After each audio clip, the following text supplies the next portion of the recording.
Today we're on the MacBook Pro with Touch Bar. We actually just purchased this last night and we're thinking that this is going to really help us push out a lot more content. So thanks for being patient while we didn't make videos there very consistently for a couple of days and probably a lot really throughout the last week. So thanks guys for being patient. It looks like we were still growing our audience a little bit while we weren't producing too much content. So thanks again for all the support. All right, now we're going to hop into a quick, in-depth stock analysis of Electronic Arts. So this is also known as EA or EA Sports, and this company is very famous for, sorry, they're very famous for EA Sports. You know, they make the FIFA game each year, they make the Madden game each year, they make NHL Live each year, they make PGA Tour Golf each year, and they also make NBA Live and a UFC game. So they have most of the sports covered. They're not making a baseball game currently, and their NBA game has been in and out of production over the past few years. And also the PGA Tour golf game, you know, Tiger Woods used to be their main guy, and since he kind of dropped off, they picked up Rory McIlroy, but he just doesn't have the same draw as Tiger did. Um, they also are known for a couple other games like Battlefield, Need for Speed, The Sims, Medal of Honor, which I spelled wrong. Um, yep, Medal of Honor. Mass Effect, Titanfall, Star Wars Battlefront. So EA is making tons of video games, and the top games are on an annual basis, meaning they come out every single year. And the games below are sometimes on an annual basis and sometimes on like a semi-annual basis, meaning they might take 2 years to produce them. So these are fairly consistent like productions of content. And in addition to just having like production costs one time, and then they also have to support the software. They're also offering downloadable content, which offers like microtransactions. So while the initial game might cost $60 for a console, these types of video games are also generating a significant amount of additional revenue by way of like add-on downloadable content that users pay a premium for, you know, $10, $15 for like maybe 5 cars in Need for Speed or extra players in FIFA, something like that. So EA has a great source of revenue. So now we're going to be looking at some of the financials. We pulled this off of Morningstar.com, and these are like under the key ratios tab on each company available in the stock market. So Morningstar.com is a really great resource for those looking to do some stock analysis. So we're going in depth here. We're going to start out in 2007. They were doing about 3 billion in sales in 2007, so that was significant. They've grown to about 4.3 billion dollars in sales since then.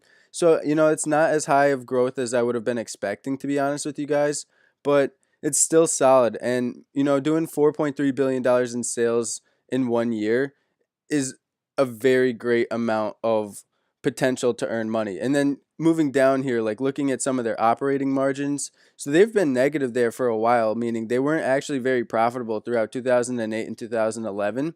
And then since then, they've actually begun to make over $1 billion in profit each year. So I would say from 2007 to 2014, EA was a company that was just really starting to invest heavily into the business so they could really become a company that churns out a profit each year. So they went public for a specific reason, and that was to make money for their shareholders. But they weren't able to do so in the beginning because their business wasn't robust enough and wasn't a large enough production yet. But now with economies of scale, they've been able to lower their production costs and improve the frequency and quality of their games over time. So now they're making roughly like $1.1 billion in profit, or $3.50 per share compared to 24 cents a share back in 2007. So EA has obviously become a lot more profitable, and that has resulted in a significant amount of shareholder gain. So looking at the next slide here, what does that really mean today though? So while they have been growing their revenues and they have been, you know, increasing their earnings per share, their overall profit, looking at their market capitalization, they're worth only about $26 billion.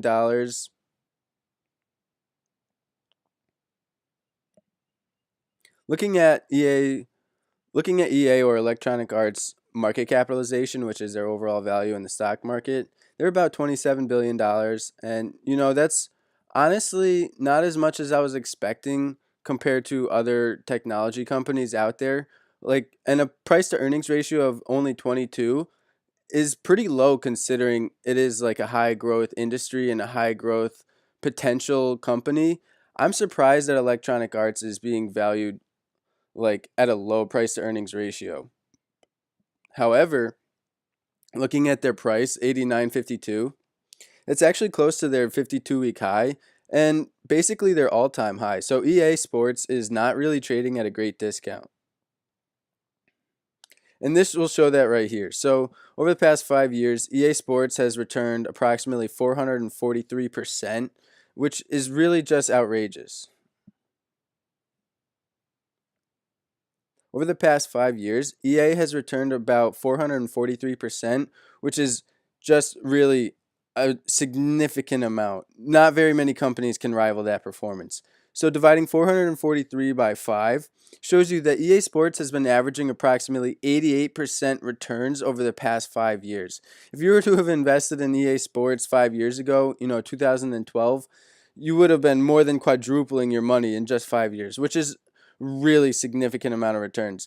With all this being said, we are basically saying that while EA Sports is a very great company because they're producing more video games each year for a higher price while their production costs are getting lower, we're thinking that they're valued pretty expensively while at the same time they look fundamentally cheap. So it's really hard to gauge a company like this. So they're extremely high growth.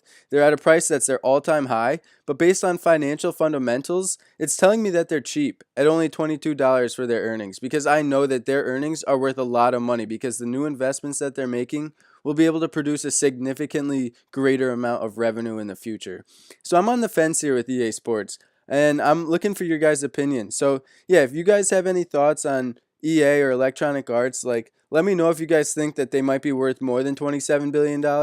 I don't know. I think that they probably are worth a lot more than $27 billion considering what they might achieve in the future and how significant their growth and improvement has been over the past 5 to 10 years. So yeah, let me know what you guys think. And this is our thoughts on Electronic Arts in-depth stock analysis. So yeah, thanks for checking this video out.